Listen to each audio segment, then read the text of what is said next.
It's also like when I think of Jacob, I think I don't know. Like I in England, I went to school with a bunch of Swedish kids, and more than one of them was called Jacob, except they were called Jakob. Jakob, yeah.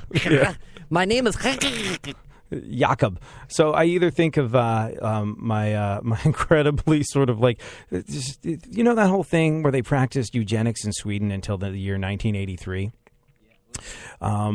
All the Jakobs that I went to school with, because they threw out the less than perfect specimens in Sweden until 1983. Yep, part of the civilized world that practiced eugenics until our lifetime. Like all the kids that I went to school with that were Swedish were tall, good looking, and now run a decent chunk of the interwebs. But all the Jakobs that I went to school with were like 6'2", you know, played 6'2" at age 14, and were like our starting forwards on the school basketball team. And then they were those people that were smart enough to get in at the ground level of the internet when it started being a thing in our young adulthoods. And they were just like, oh, perhaps we can use the internet to advertise things and perhaps buy and sell things. How would that go? Oh, look, $1 million. They did rather well off of it. So Jacob to me is not only a good, strong biblical name if you're into that sort of thing, but it is reminiscent of tall, rich, good-looking millionaire types that I went to school with whose lives are currently now better than mine. So there you go. Let's roll through what remains of the news and then discuss whether or not Donald Trump used actors during his announcement of his run for presidency to cheer him on. Looks like he did. What else? Even though Rachel Dolezal hasn't come out and admitted she's white, sources say she feels more liberated now that her secret is out.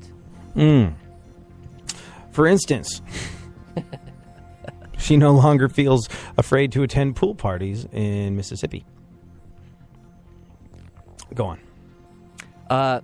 So, AD, what have we learned from listening to Rachel Dolezal over the past several days? Compulsive lying is the new black. Didn't that just come out on Netflix? Yeah. Flesh-eating bacteria have been found on Florida beaches. Right. Fortunately, most people on Florida beaches, they're protected by a lot of flesh. So they got the entire summer before it really becomes a problem. Hey, did you get hit with those crabs? Which is not a sexual reference. It's a reference about the... No, I saw pictures of them washing up, like the station in San Diego that I program. What do you think about that? All the crabs washing up on the shore? Yeah, it's never happened before.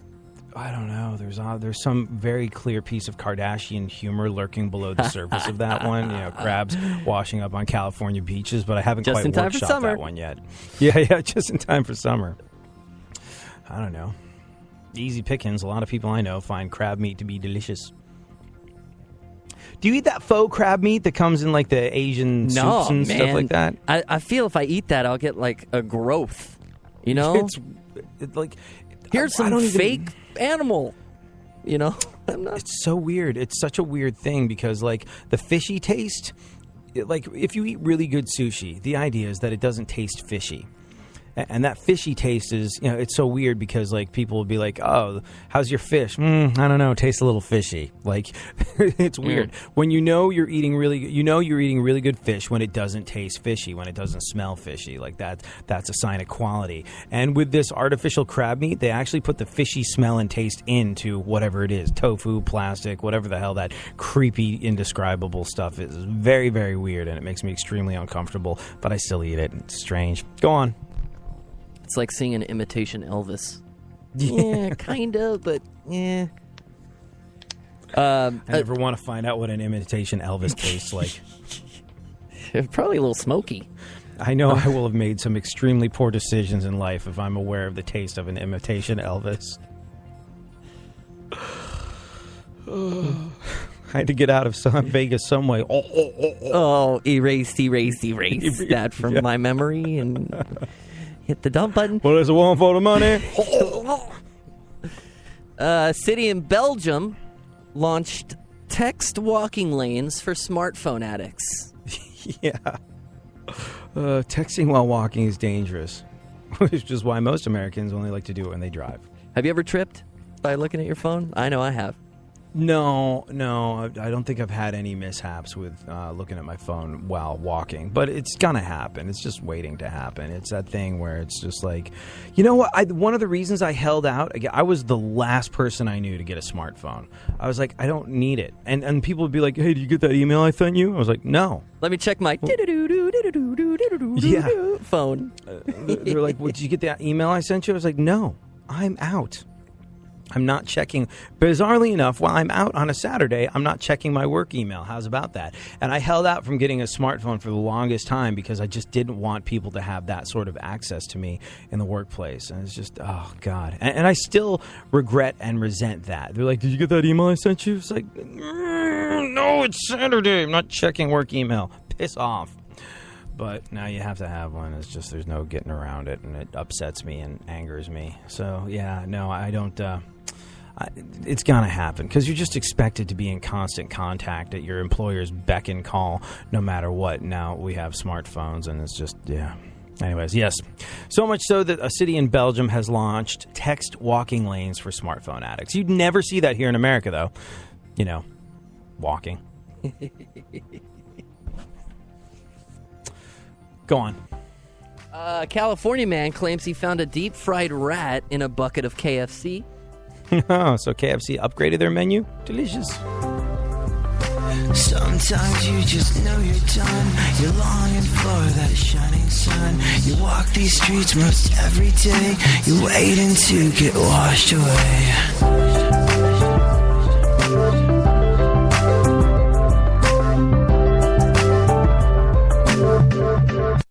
iHeartRadio puts the spotlight on Steely Dan. Singer David Palmer left the group and Donald Fagen took over lead vocals starting with 1973's Countdown to Ecstasy. But their next hit was 1974's Pretzel Logic. It also became their third gold-certified album, and the song Ricky Don't Lose That Number became their biggest pop hit, reaching number 4 on the Hot 100. Becker and Fagen preferred writing and producing, causing issues with other members who were eager to tour. Members gradually left the band, starting with Baxter and Hodder in 1974. Katie Lied from 1975 marked Steely Dan's increased use of studio musicians, including singer-keyboardist Michael McDonald and drummer Jeff Porcaro. McDonald was also heard in 1976's The Royal Scam, which had more prominent guitar work than their previous albums. Asia from 1977 would become their best-selling album and their first platinum record. The title came from the name of a friend's wife and showed a stronger jazz influence on their musical style. The song Peg was a hit for the group, peaking at number 11. It was also the last album for Diaz, who left the band that year. All things Steely Dan. Info, music, and more are on iHeartRadio, keyword Steely Dan. iHeartRadio goes one-on-one with Mike Rutherford to discuss the art of songwriting. I've learned one thing over the years is that actually you can't control it. You can't force it. You can't analyze it. You can't worry about it. You just go and have a good time and mess around, and then something comes along and you grab it. You know, it's something intangible, and if you try and make a program how to do it and do it better, you get lost. So it's like a free-form thing, which you can't control. You just let it ride or not ride. And if it's not working, then you just have a break. That's what I've learned. Keep listening to iHeartRadio for more Mike Rutherford and all your favorite artists. Delivering fascinating subjects, interesting talk, and boobs and fart jokes. AD on iHeartRadio. Yeah, oh, let's go. Talking that mess, better act like you know. Oh, let's go tonight. Walk away, punk, yeah, bitch. That's right, I know this. You're nothing but a punk, bitch. You're nothing but a punk, bitch. So walk away, yeah, yeah. You've been talking about me for All right.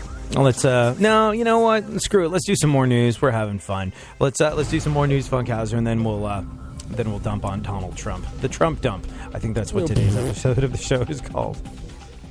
Are you sure that the deep-fried rat found in a bucket of KFC isn't just Donald Trump's headpiece? Hairpiece? But no, it's the escaped rat. After he skinned the rat to provide his toupee, he disposed of the evidence by getting it deep-fried and serving it at Kentucky Fried Chicken. It's very tasty. Like, has anyone ever asked Donald Trump about his hair? Like, is it like? I hope. I'm sure someone must have said something about it, but I've never seen it happen. It's like it literally is the elephant in the room. Let's edit that out before it goes to public, please. I hope he does get involved in some presidential debates, just so the person who's debating him can be like, first of all, before we go any further, address the hair. Yeah, what is your policy on hair? Did you hear? Did you hear when Jason Alexander from Seinfeld, the guy who played George, was on Howard Stern not so long ago? Yeah. He said he got a hairpiece. I mean, he's one of the most famously bald people in the world. And he got a hairpiece because he said people just were casting him over and over again as this George-type character. And he's like, do we have no imagination?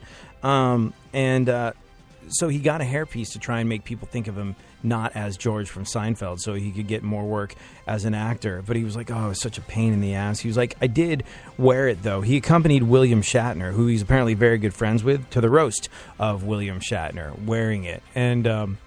And Howard Stern was like, you wore the hairpiece to a roast? He was like, well, yeah, but, I addressed the situation before anybody had a chance to make fun of it. I got on stage ready to announce, sort of what was going to happen. He was emceeing the night, and he was like, I got on stage. I was like, first of all, hairpiece.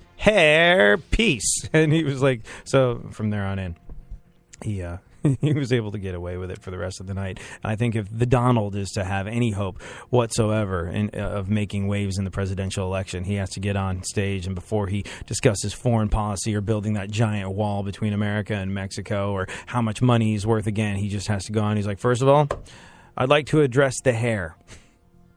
All those people he's fired over the years, and never once did he fix his beady eye on the guy that does the old mop on top of his head. You'd think that'd be the first person to go.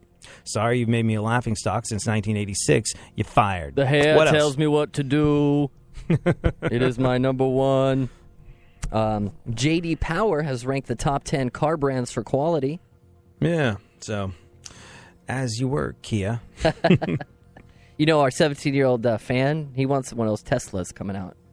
Did you hear about those Teslas? Model 3, they're going to be like $35,000. The new affordable Tesla? Yeah. So, like, the Tesla is the Tesla No, it's the Fisker is what Justin Bieber drives and what Ashton Kutcher drove on 2.5 Men. That's like the Lamborghini of electric cars. Sounds like a maneuver. But the Fisker? Yeah. Fisker? I hardly knew her. Barely legal cleft palate midget amputee fisking porn. To Google, yeah. No, I heard about that. I heard they were making a new, more affordable version of it. Might be my next car. 35 G's for an all-electric car. You know what, though? I don't know how many miles you got left on your current car before you trade it in. Let them get a couple years worth of those things off of the production line. Right. Let them work the kinks out before you You never buy serial number 001. Yeah. Like those people that have to be the coolest kid on the block and have the shiny new toy. First person to get the shiny new toy, first one off the production line. Yeah, that's gonna break in about a week and a half. So I don't know. Don't you know who my parents are? It's weird. I think that pretty much everybody I know has said it's not a matter of if they switch to electric cars. It's when. It's when electric cars are able to hold up, be good enough, be able to drive long distances without worrying about them. And I think, like, not only do the cars have to get to a certain point, but the world has to get to a certain point because those, the charging stations, basically the electric car version of a filling station, they're few and far between. A buddy of mine who is one of the huntingest, shootingest, barbecuingest, manliest, boot-wearingest Texans I know, Ramon, who I work with over on KPRC in Houston, he was one of the first people I knew to get an all-electric car. He got one of those Nissan Volts or something like that. Yeah. I don't know. And I was like, what's it like? He's like, well, first of all, the laugh that you get to have as you watch people lined up to pay $4 a gallon is worth the price of admission right there. And he was like, it's really, really cool. He's like, the only problem is it'll go for about 100 miles. So it's not a road trip car. It's a commuter car, and it's fun, and it's cheap, and it's awesome. But if you're going to drive across country, you literally can't do it in this car.